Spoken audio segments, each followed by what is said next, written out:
open up the school board meeting for March the 9th, 2021. Call a meeting to order. I will now call on Miss Irish Pickett to do our invocation. Morning. Morning. Let us pray. Heavenly Father, we bow graciously in your presence, thankful for the privilege to serve. Lead us in our efforts to serve the children of Hope County. Grant us wisdom and understanding in every issue and decision to bring honor, integrity, and fairness to all your people. In Jesus' name we pray. Amen. Amen. Now we're calling for the chairman's report. I just want to say that we had an opportunity to go to the celebration and the groundbreaking of the James Leach Aquatic Center.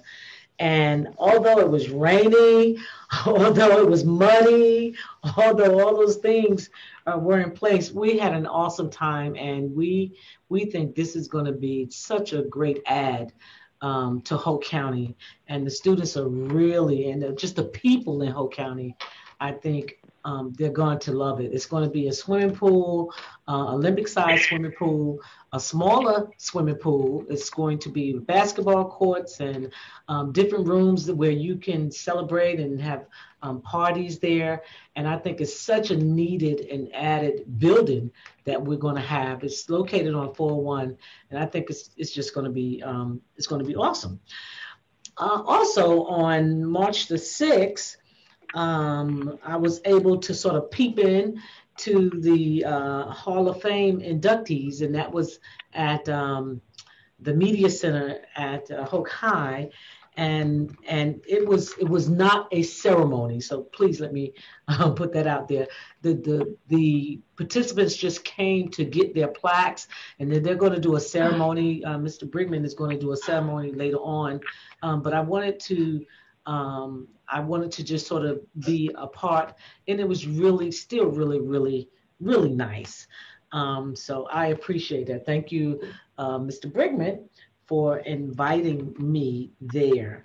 Do any other board members have anything that they visited, they want to say? Okay. That being said, I need an approval of the agenda. Madam Chair. Yes. It's Irish Pickett, and I make a motion that we approve the agenda that we have before us for March the 9th, 2020.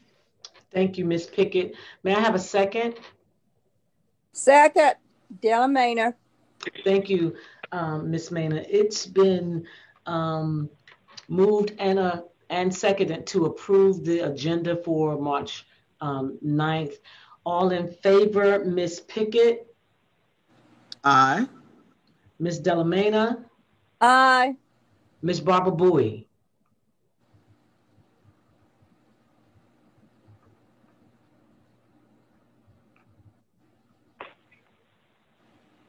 Ms. Barbara Bowie?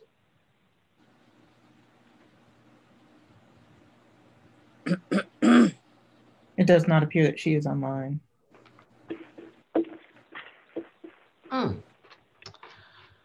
Ms. Rose McAllister-McCray, aye. The ayes have it. I know Keisha's not here. She's coming a little later on, so we do have a quorum. Thank you, Jesus. I thought Barbara was on. So the agenda has been approved. Next on our agenda is Spotlight on Success. And I yield to the superintendent, Dr. Deb. Thank you, Madam Chair and members. We do have 2 items for Spotlight on Success for this morning. Our first item is the recognition of our Sandhills 4A Conference Female Swimmer of the Year. Mm-hmm. Great picture. And so at this time, I will turn it over to Gary Brigman.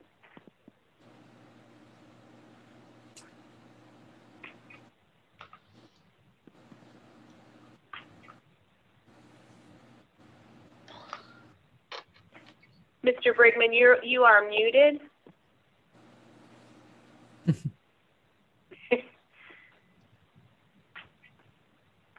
Thank you. Good. Yes, sir.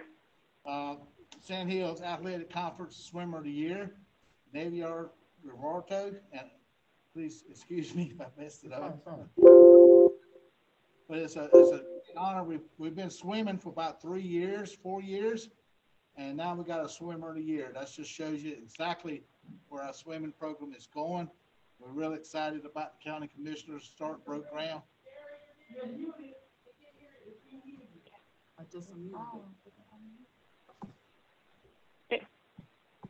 It's unmuted. You're fine. You're fine. If Gary could just speak up a little bit, but we can hear you. Yeah.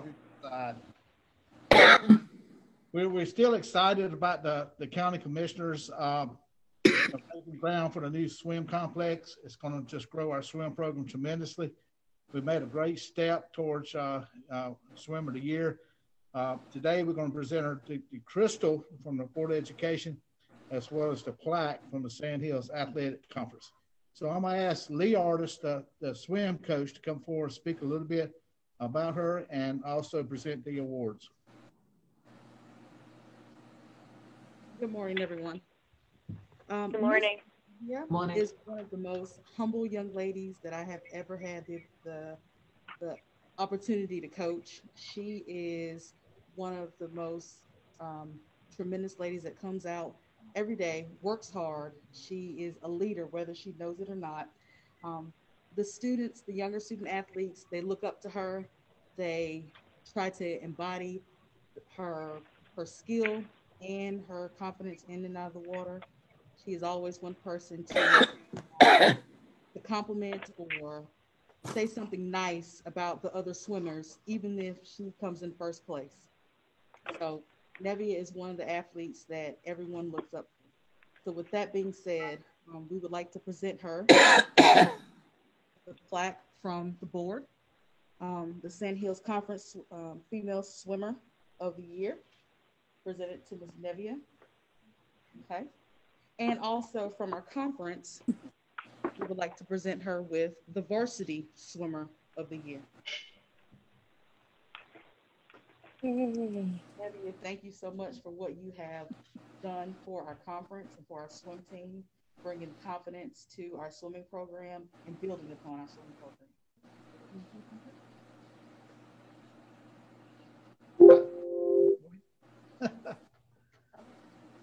Thank you.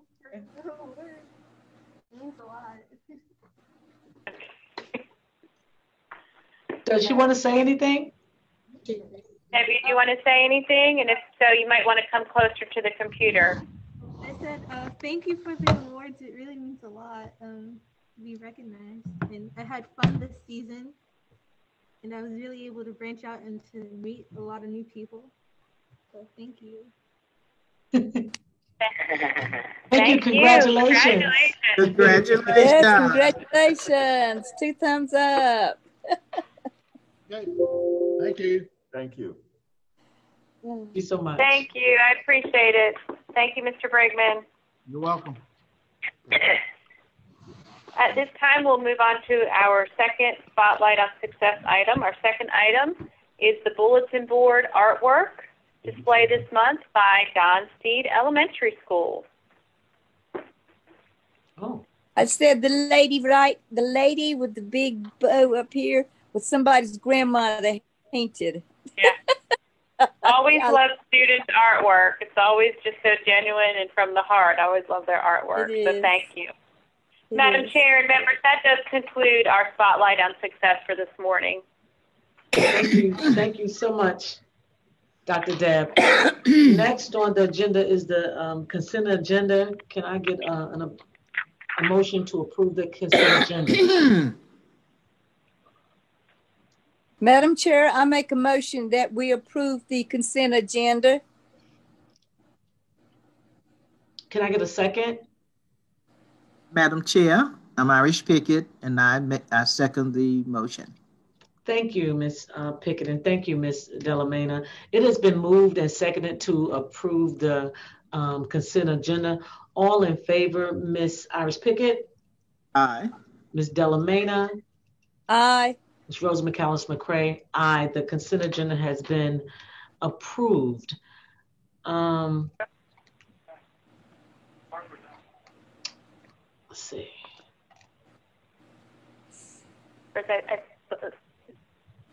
Next on the agenda is action items, and I want to yield to Dr. Deb. Great, and thank you, Madam Chair and members. We do have 2 action items for this morning. Action item number 1 is Policy 47 revision, which deals with our student directory. I'd like to recognize Dr. Dawn Ramsour, our Assistant Superintendent for Pre-K and Elementary Curriculum and Instruction, and ask her to share this information. After she does share the information, we will answer any questions, and we will then ask for your approval of this policy. Dr. Ramsour? Yes, good morning. Morning. So I have pulled up Policy 4700 and the proposed revisions to that policy. And Policy 4700 does deal with the student directory or student information or student records. This policy addresses how those records are also to be maintained. We'd like to update the policy to reflect changes to what the board considers to be directory information. With information that is considered to be directory information, I'm sorry, it's taking a little while for it to load, so hopefully it will pop up here very shortly. Let's see here.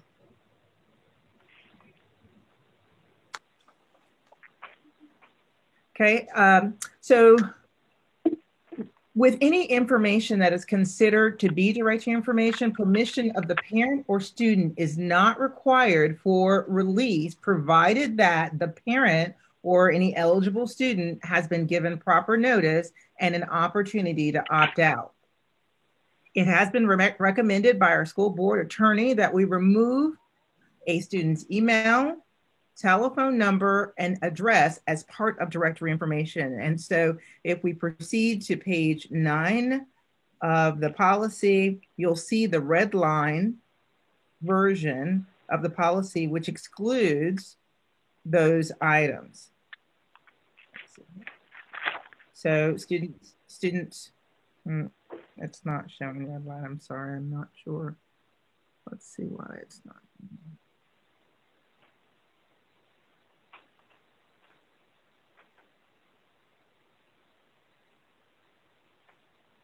Dawn, I think they are showing them in the bubbles instead of in the text itself.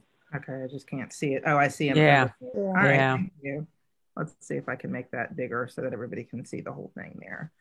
So as you can see, and actually it doesn't even show what was originally there. So address was deleted, telephone listing, email, and date and place of birth were omitted from what is currently in our policy 4700. Thank you, Carolyn. Mm-hmm.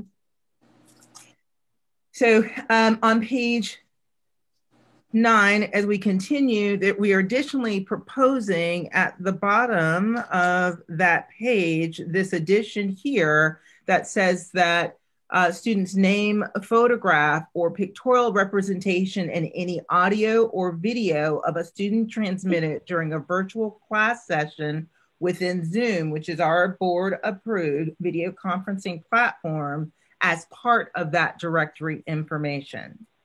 So that designation would allow our teachers to record a virtual lesson and post those lessons within the approved learning management system, which would either be Seesaw or Canvas. So it could be for students who were absent or those who need to review. They can access that information later by way of a secure username and password, and that would be the only way that these video would be able to be accessed. So as stated in the policy, parents would have to have an opportunity to opt out of the directory information. Therefore, if the board were to approve this change to policy 4700, we have a sample letter of what would be sent home to inform parents. So before I switch to that letter, are there any questions about policy 4700 and the proposed changes?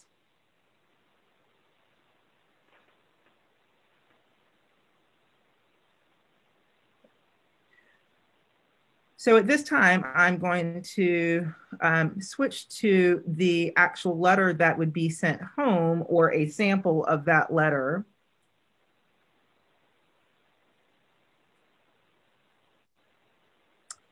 And in the letter would highlight that if parents opt out, students may have to participate differently in class. And so by that, we would mean that if a parent did not want their child's picture being shared, the student may have to keep their camera off so that the picture or that video representation of that picture is not shared. It does then inform parents of their right that they can opt out. They have 10 days to do so. They can opt out of any part or whole of any part of the directory information. And so there's some information that shares with the parents that the video would only be disclosed with without their consent to students who are in their child's classroom and in the learning management system. Dawn, let me ask you this. Yes, ma'am. If they take more than 10 days to respond, how do we work that in? Carolyn, I'm going to defer to you on that one. Yep. So great question. If they can submit their objection at any time, but if they provide it within 10 days, we won't start this new policy, implementation of the policy, until after we give parents those 10 days. So if they turn it in after that, there will be some days in which they hadn't opted out, so their child will be included. Okay. The other thing I would say is if they choose to opt out, it could impact not only that their child's camera needs to be turned off, but they may not be able to speak either. So it would significantly limit their experience in that environment. So, it may make sense for them to go to some other format. But I just point that out. Okay. Yeah. So, right. And we're going to explain all of that in the letter, I imagine. Okay. Right. And it does say in the letter, if they choose to opt out, it says, please note that actually it says your child may not be able to fully participate in virtual class sessions. And parents that do opt out, our plan is to have to ensure that the parents understand the policy and how that impacts their child being in that classroom. The principal or their designee will make contact with the parent to explain the policy and verify that parents understand how students who opt out would then participate in class. Okay.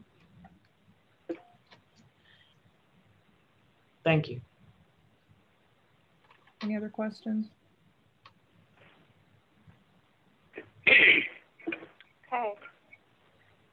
So thank you. So at this time, I would ask the Board of Ed to approve the revisions to Policy 4700.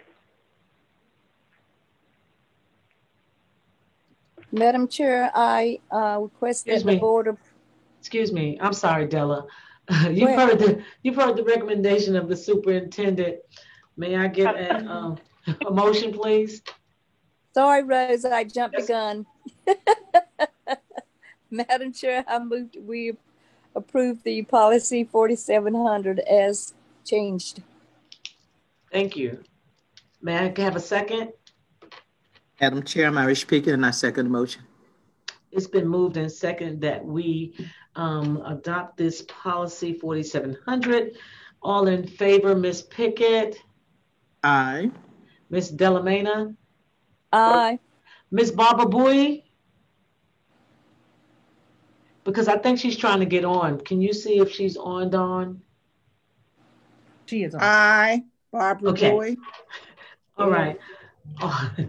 It has been approved that it's been moved that we approve this 4700 statute. Next on the agenda, Deb, I yield to you. Okay. Yes, ma'am. Action item number 2 is our 2020-2021 audit contract. Let me recognize Ms. Juanette Chavis, our Chief Finance Officer, and ask her to share this information. Once again, after she shares the information, we'll address any questions and then ask for your approval. Good morning. Good morning. Good, you can hear me. Yes. What we have before us is our 2020-2021 audit contract, and it's with Anderson, Smith & White. It's the same firm we used last school year. Yeah. Our fees did not change. It's $27,750 plus any out-of-pocket costs that they might incur. Just some information about Anderson, Smith & White. They currently serve over 60 LEAs in North Carolina. They added 10 new ones last year in 1920, and they've added 1 new one so far in 2021. Combined, they have over 27 years of experience in school accounting and auditing. And normally when they send their representatives to do the field audit, they send their experienced employees. They don't send someone fresh out of college to audit us for compliance issues. They've been doing our audit now for 12 years. So any questions about our audit contract for 2020-2021? They've always done a good job for us. Yes, ma'am, they have. And anytime they hear of information, they're always calling me to let me know to see whether we're doing or complying with that issue. Good.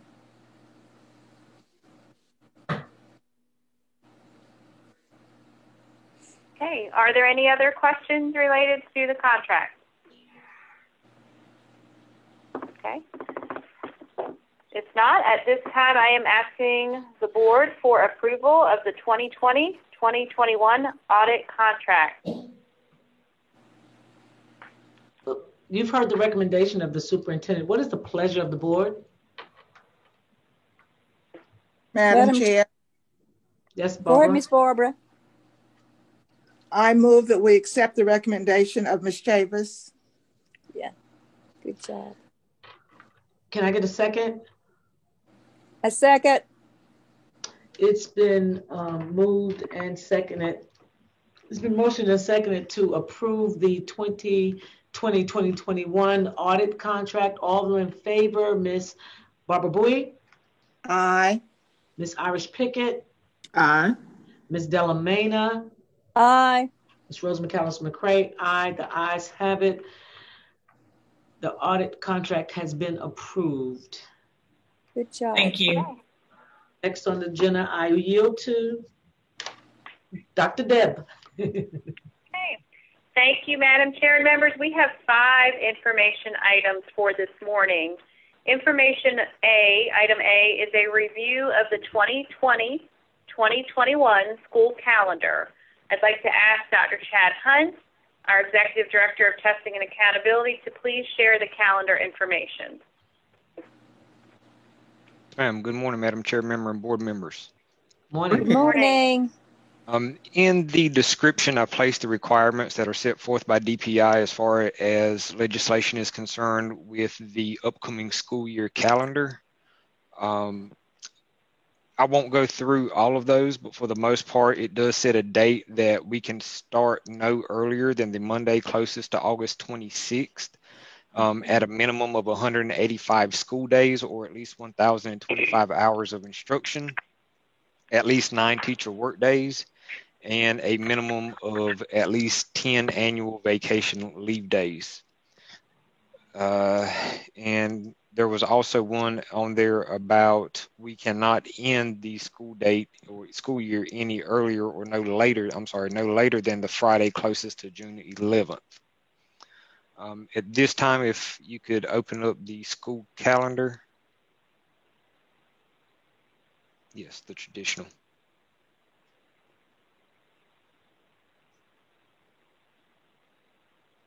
We will begin with looking at the traditional calendar for next school year, so set forth by the starting no later than the Monday closest to August the 26th, no earlier than that. That sets us starting on the date of August the 23rd for students returning back to school. As you can see here, or I'll break it down by the number of days that we have in this calendar. Quarter 1 would be 44 school days for student. Quarter 2 would be 45 school days, which gives us a total of 89 school days for students in semester 1. That's beginning on August the 23rd, with the first semester ending on January the 14th. Quarter 3, there would be 45 school days. Quarter 4 has 44 school days. So semester 2 has 89 school days. So as you can see, by semester 1 having 89 and semester 2 having 89, they are evenly distributed, which gives us a total of the year of 178 school days. With that, we based our calendar off of the number of hours of instructional hours for students and estimating it at about 6 hours per day for students. That gives us 1,068 hours, which is 43 hours more than what legislation requires. I won't necessarily go through and break it down by each work day and each annual leave day, but I would like to point out that the biggest one there in December begins on December 22nd for Christmas break, with faculty and staff returning back on January the 4th, so they still get an estimated 2 weeks out at Christmas. And then also our next longest one would be at April. So that's going to be Good Friday out as a holiday, which would be April the 15th. And staff and students get the 18th through the 22nd out, which would be an entire week or 5 work days. Can I ask a question, Chad? Yes, ma'am. And I'm not sure if you can answer it, but so when the students come back in December after Christmas break, because I see that the semester is ending in January and not December, will they have an opportunity to study then? Or, I mean, for their like midterm exams, how is that going to play out? We are regulated to give the end of course exams and the teacher made final exams at the high school during the last 5 days of the semester, which would put the students testing the week of January the 10th through January the 14th. So that means, and when do they come back? They come back the students come back on January the 5th. So they would have 3 days for remediation. Oh, Jesus. Okay. Madam Chair. Yes. May I ask a question? Sure. Dr. Hunt. Yes, ma'am. The 2-hour thing that doesn't count, can you explain that? I'm not sure what I read. It said that for inclement weather, 2 hours. The 2-hour delay? Yes, that it would not count unless it was the full day. Did I understand that correctly? So our inclement weather days are hours. We'll explain it a little bit and hopefully answer the question that you're asking. But going over that 1,025 hours, which leaves us with almost 43 hours, those 43 hours, if we are out of school for any type of inclement weather day, we could kind of use those 43 hours to replace those so that we wouldn't have to make up that school day if we are out. So in a case, and hopefully this is what you're referring to in this scenario, if we begin school at on a regular time, students begin at 7:30 a.m. at an elementary school as an example, where they're arriving on campus, and then we have to dismiss 2 hours after we've started, so somewhere 9:30, 10:30, that may not count as an entire school day because students were only in school for 2 hours, but we do have that extra time that would make up for that day. And hopefully we would not have to return on one of the designated inclement weather days to make that up. Right. I believe if you have a delayed start of 2 hours, that day would still count as a full school day. Is that correct? Yes. So we do have the 2-hour early release and the 2-hour delayed start times, which would still give us enough hours to count for the day. Yeah. Yes, that is correct. Thank you. Thank you. Dr. Dallas. Yes, ma'am. Do you, is it possible, I just remember something about a waiver at one point that we had like a waiver with this calendar. And I think, go ahead. the waivers, the only waivers that are available this year are dealing with inclement weather waivers. Oh. So we were not eligible for a waiver. There's no like early start waivers. The reason this year we were able to do EOC testing prior to winter break was because last year with the pandemic, the General Assembly, remember, had moved us back and said we want everybody starting 5 days earlier than they normally do. So by starting 5 days earlier, it allowed us to get those 89 or 90 days of school completed prior to the Christmas break.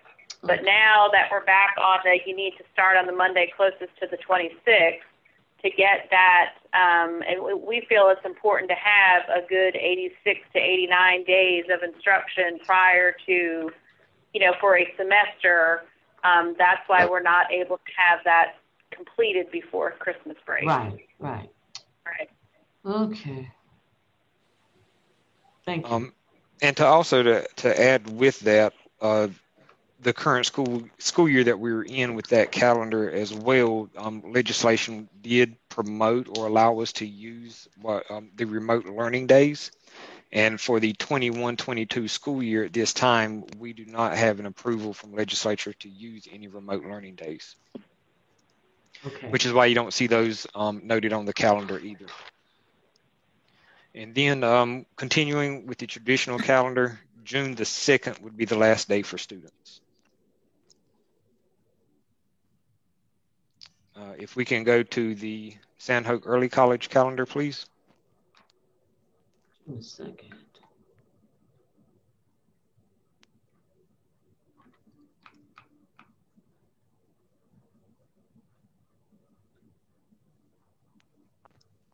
Sandhook Early College, because they are in affiliation or going through the early college, they are allowed to start earlier than traditional schools. So as you can see, on August the 5th on this calendar would be the first day of school for students, with May the 25th being the last day of school. And this calendar is set up so that it's evenly distributed as well. Quarter 1 has 46 days, Quarter 2 has 46 days, Semester 1 has a total of 92 days. Quarter 3 would have 41 days, Quarter 4 with 50 days, and Semester 2 would have 91 days, which gives Sandhook Early College a total of 183 school days for the academic year 21-22.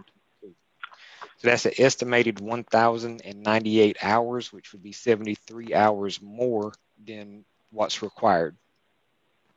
And you can their actual now for Sandhook Early College, because they do start almost 2 weeks earlier, then with the way the calendar set up, their end of semester 1 is on December 21st. So the early college is able to take their state assessments and the teacher-made exams within the 5-day window prior to getting out for Christmas break.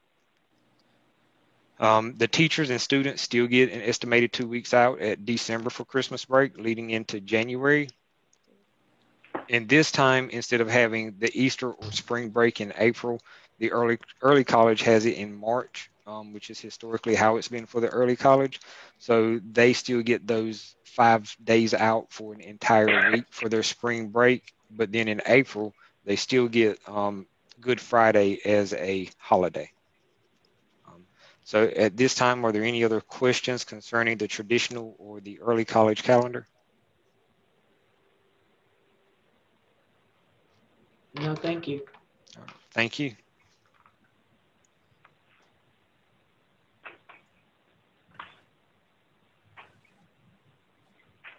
So we will bring those calendars back in April for approval. Okay, information item B includes the recent legislative update. A lot of activity in the General Assembly, so we just wanted to update you on 2 of our big ones. So let me ask Dr. Shannon Register, our Assistant Superintendent of Secondary Curriculum Instruction, and Dr. Lynn Ray, our Executive Director of Exceptional Children's Program, to share these legislative updates with the board, please. Good morning. Good morning. Good morning, Dr. Good morning. Shannon. Good.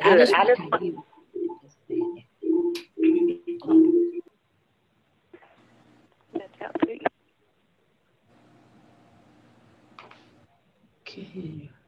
You're muted. You're muted. Okay, try it now, Shannon. I'm sorry. Good morning. I just wanted to give an update in terms of the House Bill 82. Mute your computer.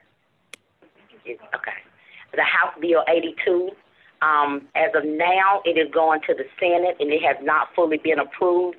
But we do want to share with you this informational item because we know we're thinking that at some point it may be approved with some minor changes. So we're just going forward in terms of planning as if it will ultimately be approved. So we just wanted you to have some information about House Bill 82.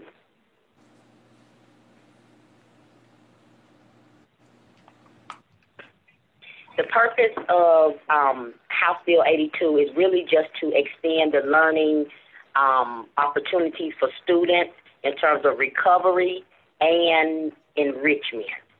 So it will be a summer program for students, and the requirement is that it will be in-person instruction.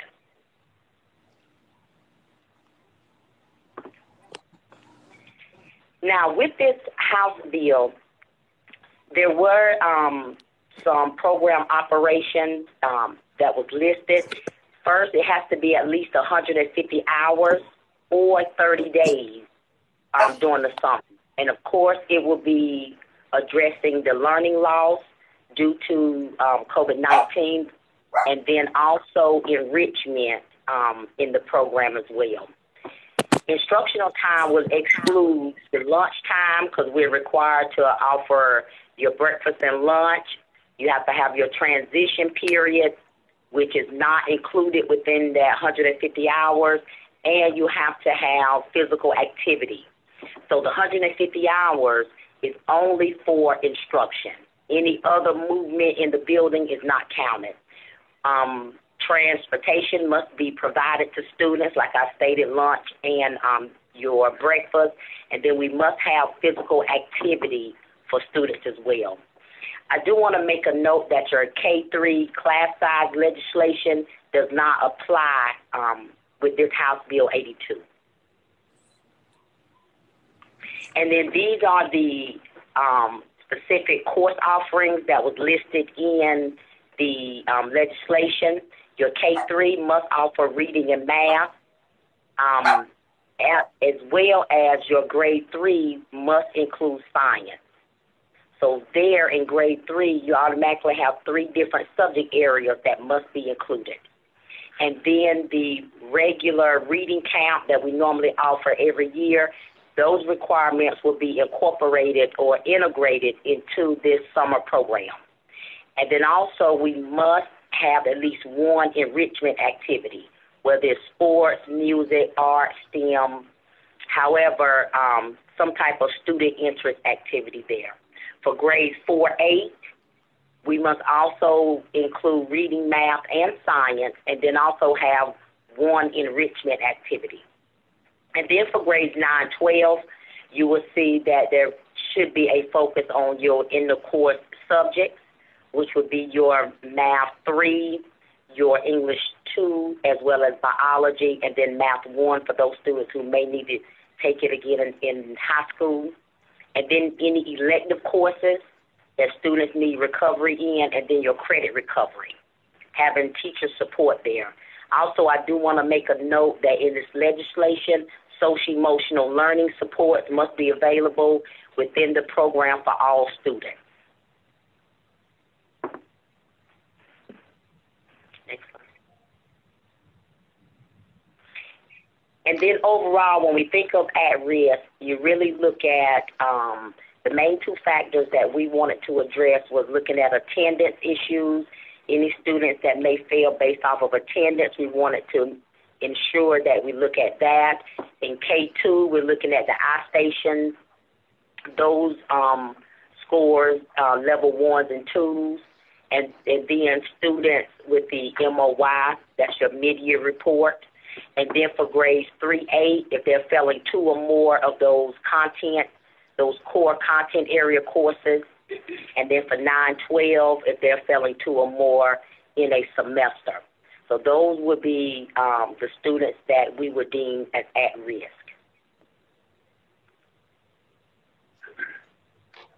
And then participants. In the legislation, we must identify and prioritize all at-risk students.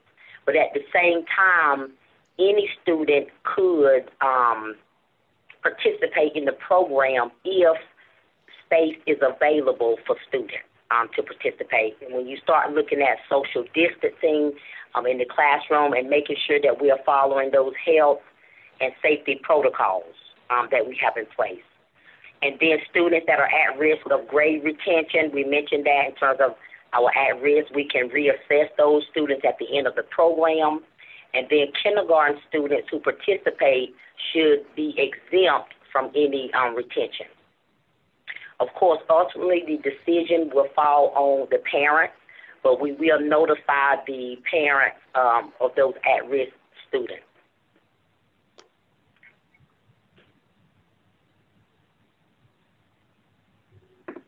And then some other expectations that was in the legislation in terms of implement an innovative benchmark assessment for specific grade levels that DPI will identify, because during the program they do want us to frequently measure student learning.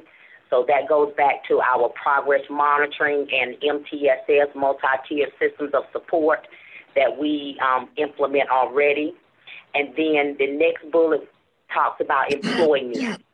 You'll have to contract persons to work, and then school personnel, they do not earn any compensation or accrue any paid leave. And then for those teachers that have retired, they must be retired at least 1 month from the school system, and then they could come back and help with the summer program. So that's good to know that we can call on those retired employees, because, you know, normally it's 6 months. Right. So they did give us some relief there. And then these are just some required reporting that we must report back to the Department of Public Instruction. And you can see, based off of the assessments that we'll be giving, we have to report the results of those, as well as let them know the number of kids that will progress to the next grade level after the program is completed. Also, the number of students who will be retained even after they have participated in the program, and then the number of kids who earn credit recovery in high school.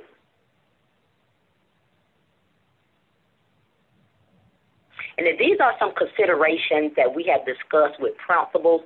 Like I said, we're still in the preliminary stages in terms of planning, but we did meet with principals and talked about the legislation, wanted them to start thinking.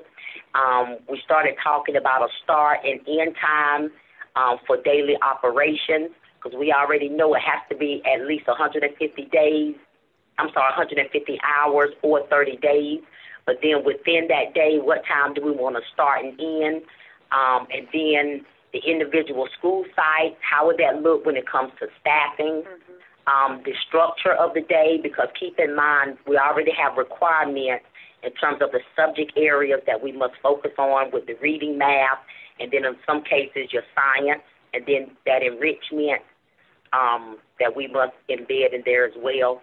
And then we talk to principals about maybe some teachers may not want to do a full 6 weeks or the full 150 hours. Maybe we can have teachers commit to 3 weeks or to 75 hours. So, and then we can partner teachers together. We were just trying to think of creative ways in terms of implementing the summer program. Also, with number 5, we talked about maybe the first 2 weeks we can incorporate the state testing for those students who may need to make up the test or repeat the test for a higher score. We can incorporate that within those 2 weeks.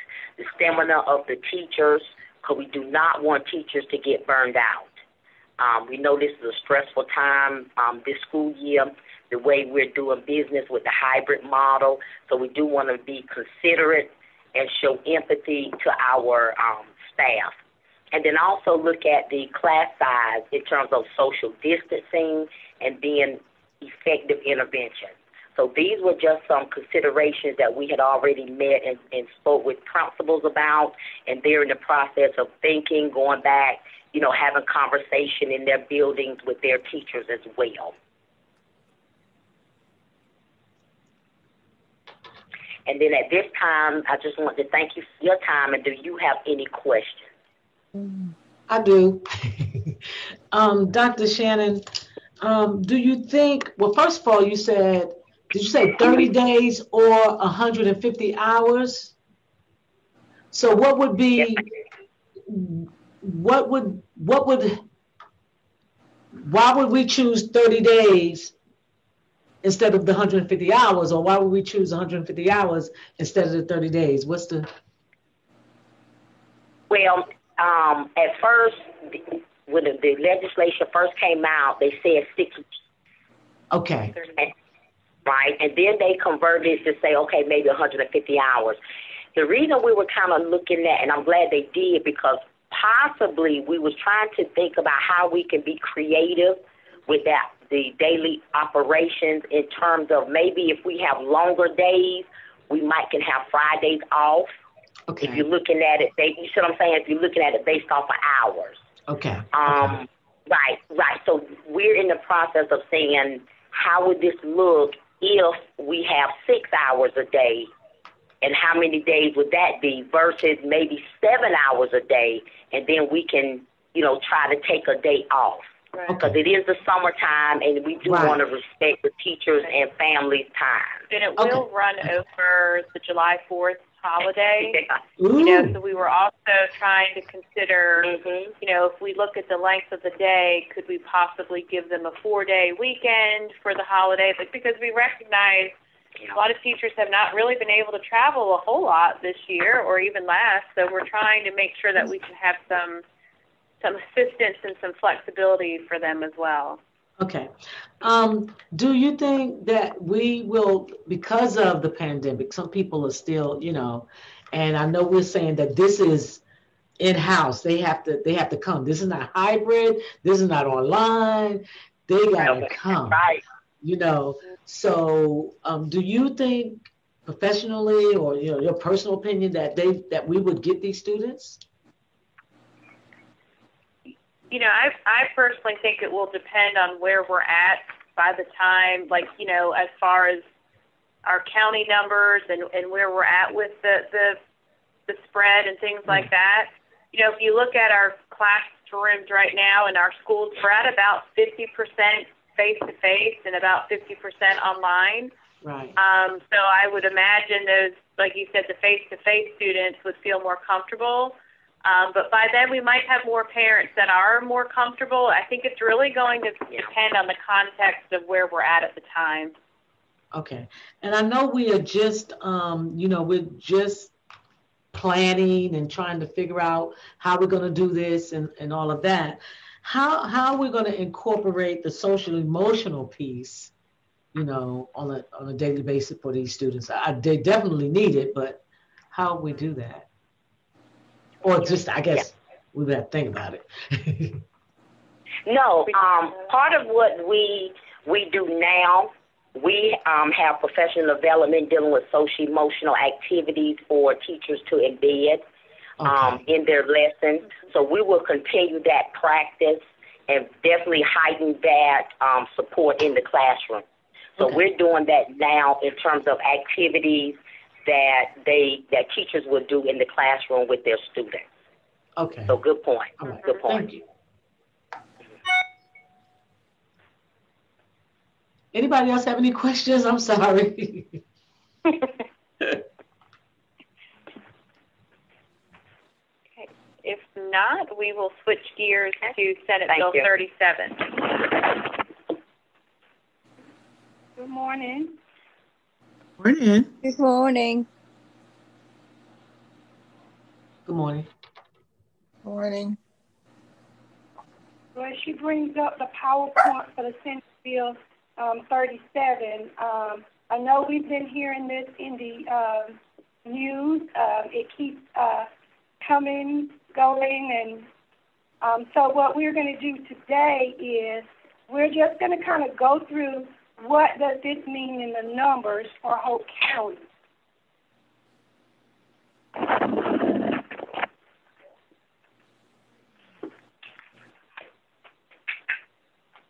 So at this time, it's not mandated yet. We know that the governor vetoed it, and the Senate did not override that veto. But it's not over because right now there is talk that they're going to bring it back up because we know that one of the senators were not there that was supportive of this bill, and they only needed that one vote. So they're looking at whether they're going to go back over it again. So what this bill says is that for students with IEPs or 504s, they will have in person on the A day, 4 or 5 days a week. And students without IEPs and 504s, they will have the option of plan A or B based on your school board's decision. We still have to offer parents the 100% remote instruction. And in order for the senators to take this back up to vote again, they have to notify the system within 72 hours. And if we close a class during this time, we have to notify the DPI within 72 hours. So if there's a time where we have to close a whole classroom or school, we have 72 hours to notify DPI that we closed the school. If I could just make one clarification. Okay. With EC and 504 students, they're not required to be put on Plan A, but it is required. It's an option that parents will be given. So every student with a 504 IEP has to be given the option for Plan A. And the toolkit right now, the only difference between Plan A and Plan B is really the distance. Yeah. Okay. Next one.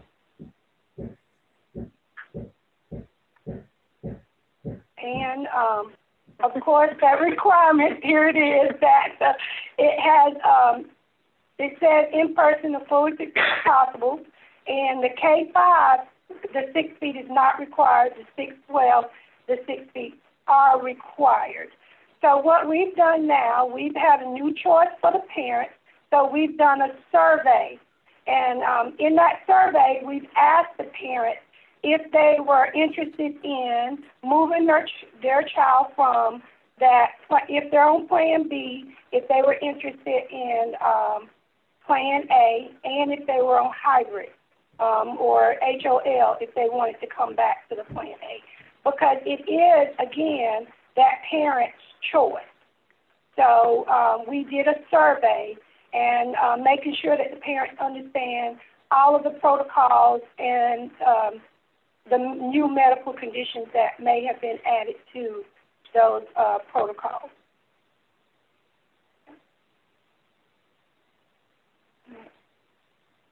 So in numbers, we looked at the numbers that we have now.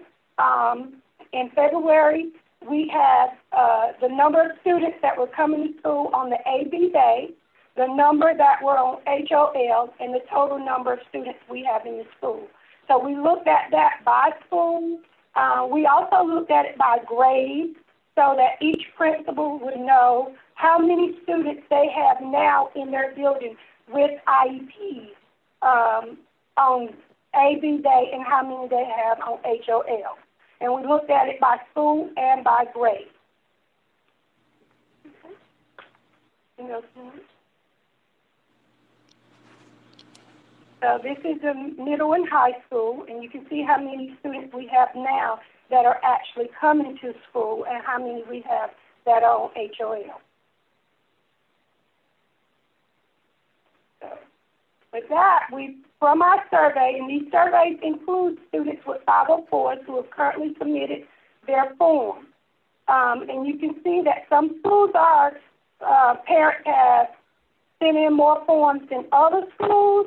Right now, we have, at Don C, they have sent in enough forms that I could actually go in and tell that principal how many students are projected to come if this bill passes. And every day this number is changing, so we're continually getting those surveys in. We sent home paper surveys, and we sent them home in the emails, and we posted these surveys. So we're continuously getting them in every day. So the numbers are continually changing. So what we're doing is, as these numbers change, we're meeting and talking with the principals about their space. How many students can you get in this room? How many students will be in this area, so that we can ensure that we are able to meet that 6 feet. Right now, we know that the policy says for the, and you can go to the next one, for the 612, we have to keep the 6 feet distance. So we are a little bit worried about those middle schools and high schools. Now, what we've told our parents in our elementary schools, we are doing the 6 feet. Although the new policy does say that we don't have to do the 6 feet in the K-5, we've been doing that. So I think that parents would want to know, are they still going to keep the 6 feet distance in those elementary classes? If you had a third grader, you would want to know, are they still going to be 6 feet in that class? So we're trying to collect those numbers so that we're able to do that. We're also collecting these numbers so that we can let transportation know, so that they can look at the bus situations, whether we'll have to use any additional buses to keep the students safe on those buses. So that's where we are now. We are collecting all those projected numbers so that we'll be able to be better informed of how many students are going to be in each class. Are there any questions? Yes, Dr. Lynn, what is the rationale, if you know, that in Senate Bill 37, the K through 5 don't have to, even though we are practicing that, what is their rationale that they don't have to be 6 feet? Well, that came in the CDC guidelines, and that so that Bureau they took that from. Yeah, and DHHS will tell you that younger grade students are not as efficient spreaders. So even if they have the virus, they're not as efficient at spreading it. Now, this is just the language that they use. They do get it. We do know that. But as far as their spreading, now, Dr. Owen, did you want to add anything to that? Because Mandy Cohen has spoken a lot about that whole, spread capability with the younger students. But Peggy, would you like to add anything to that? Good morning. Yes, just as you're saying, what the science has said in terms of the research data, currently they are not seeing the spread as greatly among the elementary level students. So that's what we're seeing. They're seeing more of the spread among middle grades and high school students because they are treating them, those cases is similar to adults in terms of the spread. So that's the current science. However, we do know that it does spread among elementary students. So best practice continue to be emphasized with the 6 feet apart, as much as possible, and continue, with our hand washing and the disinfecting. So that's where we are. It's ever evolving is what I will say. But this is where we are currently. Madam Chair, may I also add to that? Sure. There is a distinction between Plan A and Plan B as to the level of social distancing. The rationale being that with Plan B, you're going to be working in some level of cohorts. And so DHHS guidelines require, when possible, to maintain that 6 feet distance for students in schools who are on Plan B. For Plan A, there aren't cohorts involved with Plan A, so they have relaxed those social distancing guidelines to 3 feet for Plan A students. Okay. Thank Madam you. Chair. Yes, Barbara. Is there any evidence of how severe the cases are in the younger groups? Do they get less severe cases than the older groups? Is their death rate percentage-wise much lower, that kind of thing? I don't actually have those rates, but we do see, it really depends on the individual. We're not seeing quite as many students, you know, in terms of having a difficult time. And I'll just speak kind of like with Hope County based on what the parents have reported, you know, to us for those students who test positive for COVID. You know, there are cases where some students are impacted severely. When I talk across, you know, the U.S., looking at that particular research, and, you know, there had also been some deaths with younger students as well. So, you know, most of this goes back to the immunity system, oftentimes, and how an individual respond based on their immune system to the disease.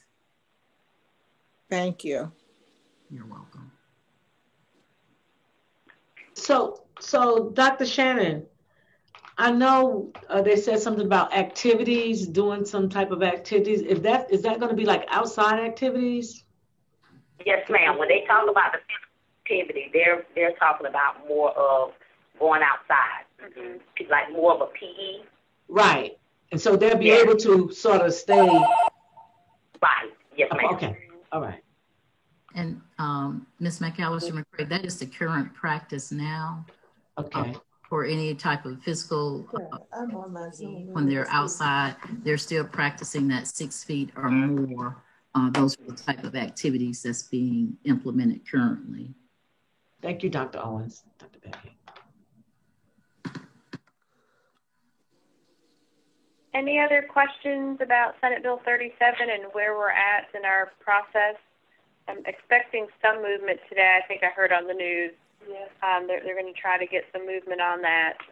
So we will continue to keep you posted on where we're at with that bill.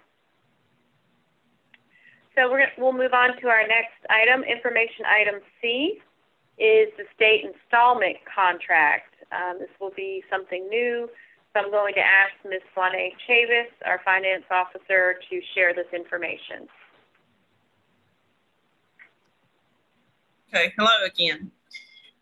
So back on February 18th, we got notification that the state is going to retire the state installment system. They're in the process of putting in place a modern system, financial system at the state level. And with this, they are eliminating state installments. This is not something we're doing at Hope County. It's statewide, and everybody's kind of, uproar about it, but they're going to eliminate installments for 10-month employees. So the elimination will begin July 2021. So employees that are on installments currently, they'll get their installment checks in June and July this year. Next year, it will not be supported by the state any longer. So what they're telling the individual LEAs, it's up to us to set up something for installments. We currently do not have anything in place. The only thing that we currently have available would be the summer cash program through the State Employees Credit Union. Our software companies are looking to see if they can develop something that would handle this for LEAs. But right now, what they're telling us, if they do anything, it will be handled as a deduction. So they would get their gross amount. So if you got a beginning teacher that makes $35,000 a year, their gross monthly amount would be to $3,500, and then we would do a deduction, and that would be put aside. If we do it, then we would be holding the money in Fund 2 and making the payment in June and July. They don't know definitely if they can do that, but they are looking at to see if they can handle it. We will start meeting with regional finance officers to see what can be done, if anything can be set up in our software, but they're just starting the meetings. We have a meeting tomorrow, just talk about this process. But what we have found out that there are currently LEAs that do not offer installments at all. They allow their employees to do summer cash. Current LEAs that do that are at Wake, Yancey, Cabarrus, New Hanover, Rutherford, and Buncombe. We're giving you this information because as soon as we find out more, we want to get this out to our employees so they can start planning for next year as soon as possible. Any questions about the installment system, the canceling of the installment system? What's summer cash? Summer cash would be the credit union. If you were interested in summer cash, you would go to the credit union. You'd tell the credit union, I want to deduct $500 from my payroll account. It would go into an account at the credit union, and at credit union, when the 10 months were over, they would put it into your account. It would be automatically flowing through them. There are benefits to having the summer cash. They would earn their interest. They would earn interest on it. They could pull it out at any time. They could start it at any time. They could tell us whatever amount they wanted to put in that account. If I wanted to put $500 a month, or if I wanted to put $750 a month, it wouldn't be a set dollar amount. They would determine that amount for us to withdraw and put into that account for them. Oh, okay. And it doesn't necessarily have to be at a credit union. It could be at any bank they have that has a summer cash account. Okay.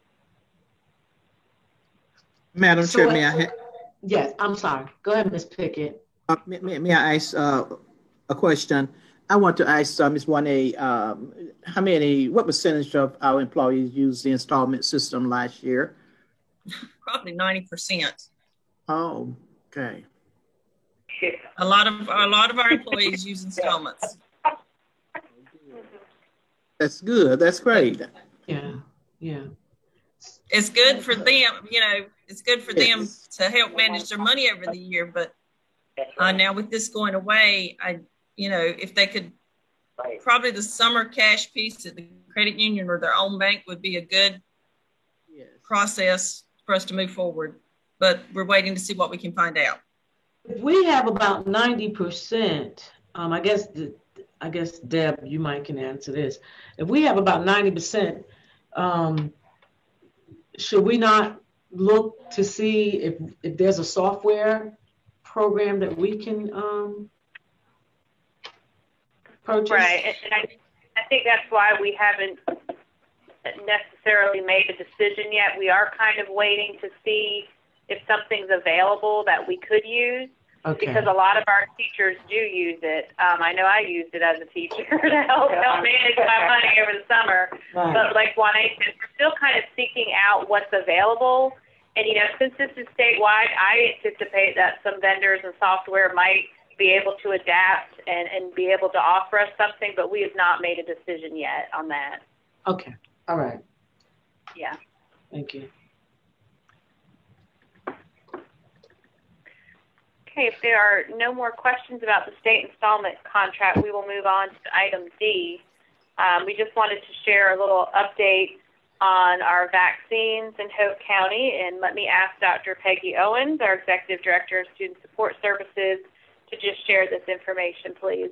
And I would like to just say publicly to the health department, they've been amazing to work with. We appreciate everything they have done to help support our teachers and our staff through this vaccination process.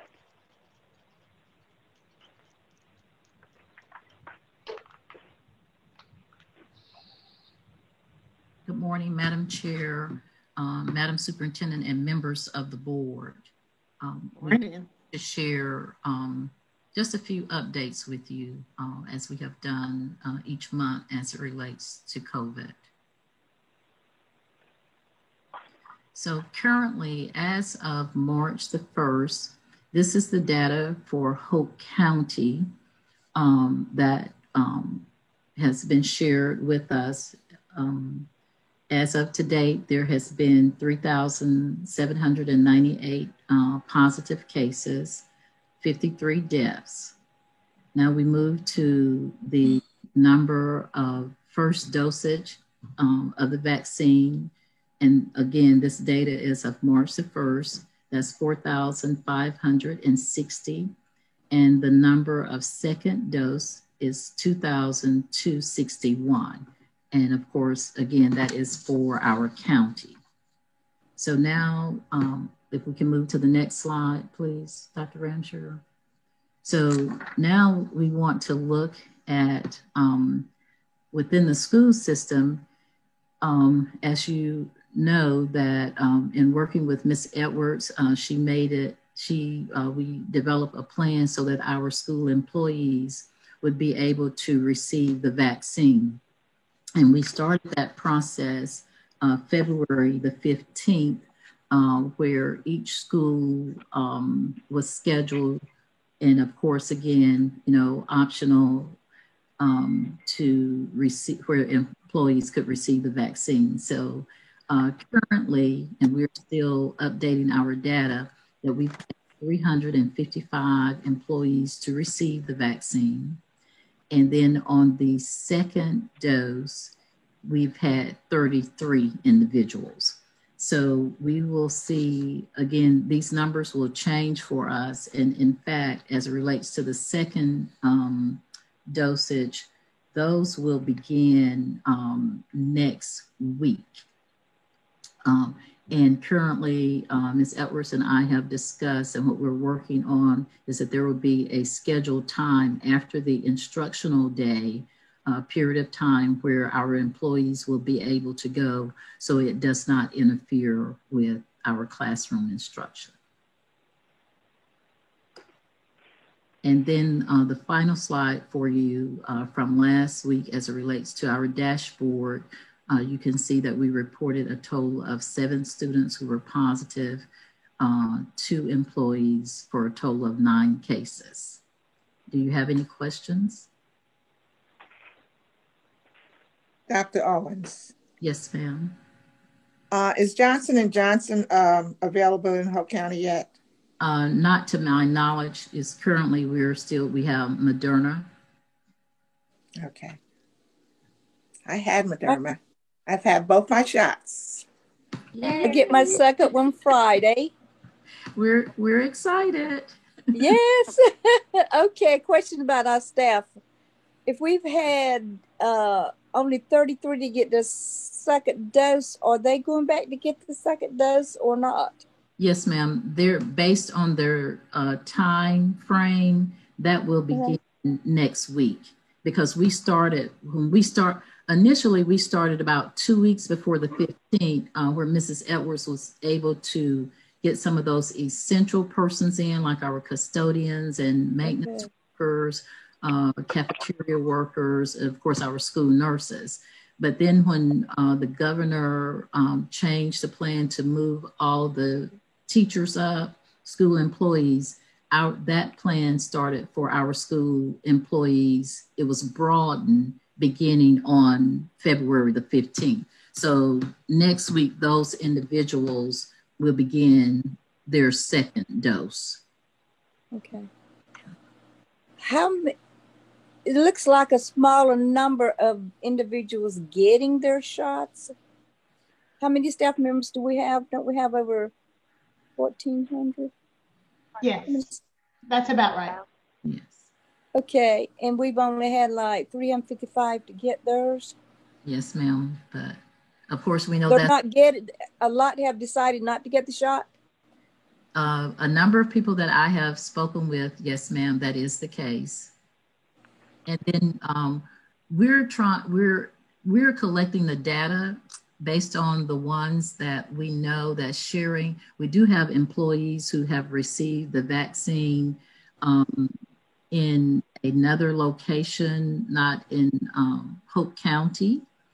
And they are beginning to share that information with their principals. So what we know is that number will increase, but still, you know, we are encouraging as many people as possible to get the vaccine. And of course, you know, I think that's part of just within the community and within the U.S., you know, we want to encourage people to do that because that's going to help us. The more layers that we have, then the better we are off long-term as it relates to the virus. However, you know, we are seeing a decrease in community spread here in Hope County.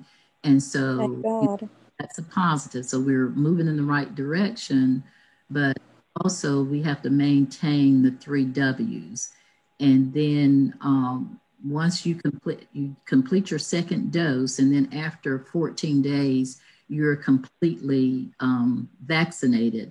And CDC released last night some new guidance in terms of when those persons who are fully vaccinated, they specifically to grandparents, that they would be able to hug. I'm sure you all heard the report. Yay! Their grandchildren, you know, without a mask, but however, they still encourage that. So, you know, we still need to do our due diligence, make sure that we're doing to keep everyone safe. Okay. Thank you. Thank you, Dr. Owens. Thank you, Madam Chair. Thank you, Dr. Owens, for that update. And that number, we'll try to continue to update you with some numbers as we get new data coming in. At this time, we have information item E, which is our monthly financial report. If you have any questions, we will direct those to our Chief Finance Officer, Ms. Lanae Chavis.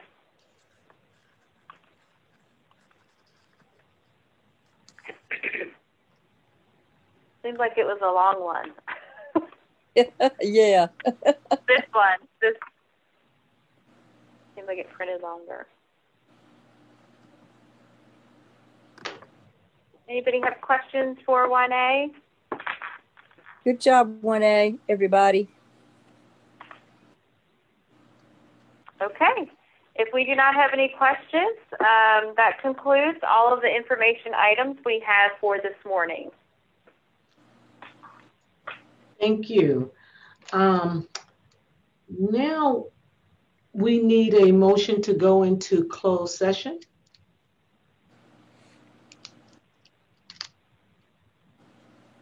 Madam Chair, I move that we go into closed session because of the State of North Carolina General Statute Guidelines.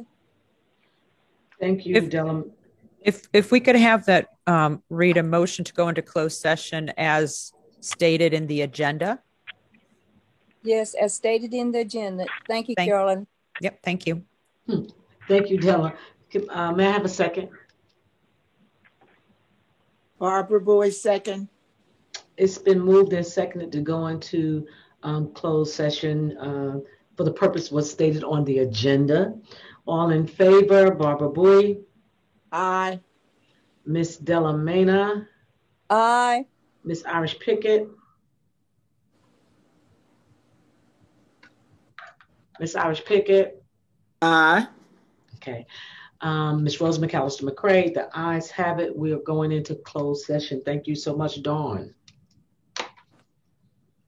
Yes, ma'am. In just one moment, I will open up closed session.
Tamara, are you able to hear me?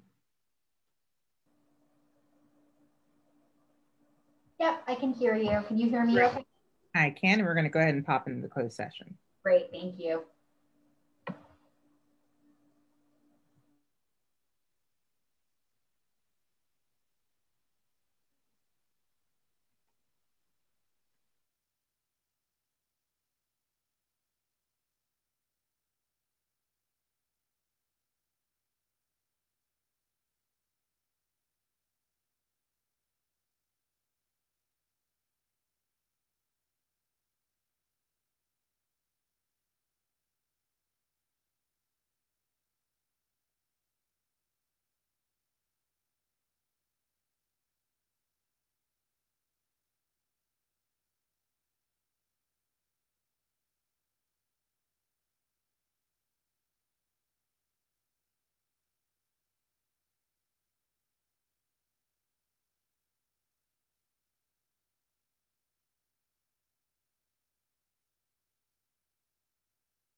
Hello.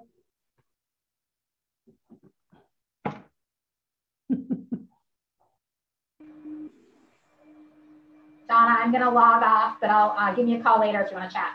Oh, I will. Thanks, Mara.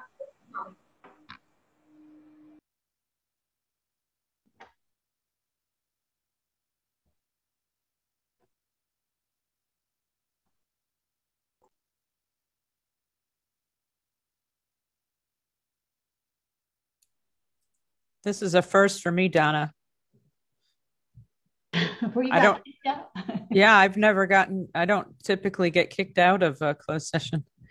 How do I know they're talking about something that's appropriate for closed session? Plus, I'm supposed to be keeping the minutes. Carolyn. Yeah. Just a second here.